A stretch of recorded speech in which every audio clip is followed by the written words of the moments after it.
ইসরায়েলের সঙ্গে রক্তক্ষয়ী যুদ্ধে ভয়াবহ ক্ষতির পর আবারও শক্তির প্রদর্শনে নেমেছে ইরান। বৃহস্পতিবার ভারত মহাসাগরে শুরু হয়েছে তাদের প্রথম একক সামরিক মহড়া। নাম দেওয়া হয়েছে সাস্টেইনেবল পাওয়ার 1404। ড্রোন ও ক্ষেপণাস্ত্রের মাধ্যমে লক্ষ্যবস্তু ধ্বংসের ফুটেজ দেখিয়েছে ইরানের রাষ্ট্রীয় টেলিভিশন। এই মহড়া অনুষ্ঠিত হল ইরান রাশিয়ার যৌথ মহড়া কাসারেক্স 2025-এর মাত্র এক মাস পর।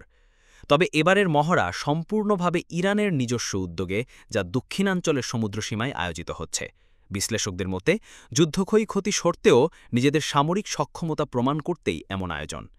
এর আগে ইসরায়েল টানা 12 দিন বিমান হামলা চালিয়ে ইরানের পারমাণবিক স্থাপনা ধ্বংস করে দেয়। নিহত হয়েছেন শীর্ষ সামরিক কমান্ডার, পারমাণবিক বিজ্ঞানী ও কর্মকর্তারা। ইসরায়েলের হামলায় ইরানের বিমান প্রতিরক্ষা ব্যবস্থা প্রায় অচল হয়ে যায় বলে দাবি আন্তর্জাতিক গণমাধ্যমের। তবুও ইরানের প্রতিরক্ষা মন্ত্রণালয় হুঁশিয়ারি দিয়েছে, শত্রুর যে কোনো নতুন অভিযানের জবাব আসবে শক্ত হাতে। যুদ্ধক্ষেত্রে ক্ষতির পরও তেহরান নিজেদের প্রস্তুত বলে জানাচ্ছে। অন্যদিকে মার্কিন প্রেসিডেন্ট ডোনাল্ড ট্রাম্প সরাসরি হুমকি দিয়েছেন, ইরান যদি আবারও ইউরেনিয়াম সমৃদ্ধিকরণ প্ল্যান্ট চালু করে তবে ওয়াশিংটন সামরিক পদক্ষেপ নেবে। এতে ইরান যুক্তরাষ্ট্রের সম্পর্ক আবারও উত্তপ্ত হয়ে উঠেছে। ইসরায়েল ও যুক্তরাষ্ট্রের বিমান হামলার পর তেহরান ওয়াশিংটনের সঙ্গে চলমান পারমাণবিক আলোচনায় স্থগিত করেছে। যদিও ইরান অস্বীকার করেছে যে তারা পারমাণবিক অস্ত্র তৈরি করতে চায়। তাদের পররাষ্ট্রমন্ত্রী জানিয়েছেন, কার্যকর আলোচনার সময় এখনও আসেনি।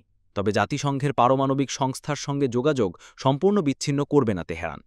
বিশ্লেষকরা বলছেন, ইরানের এই মহড়া মূলত জনগণের কাছে শক্তি পুনরুদ্ধারের বার্তা নিতে চায়। কিন্তু বাস্তবে ইসরায়েলের হামলায় সৃষ্ট ক্ষতিপূরণ করতে তাদের আরও দীর্ঘ সময় ও আন্তর্জাতিক সমর্থন লাগবে।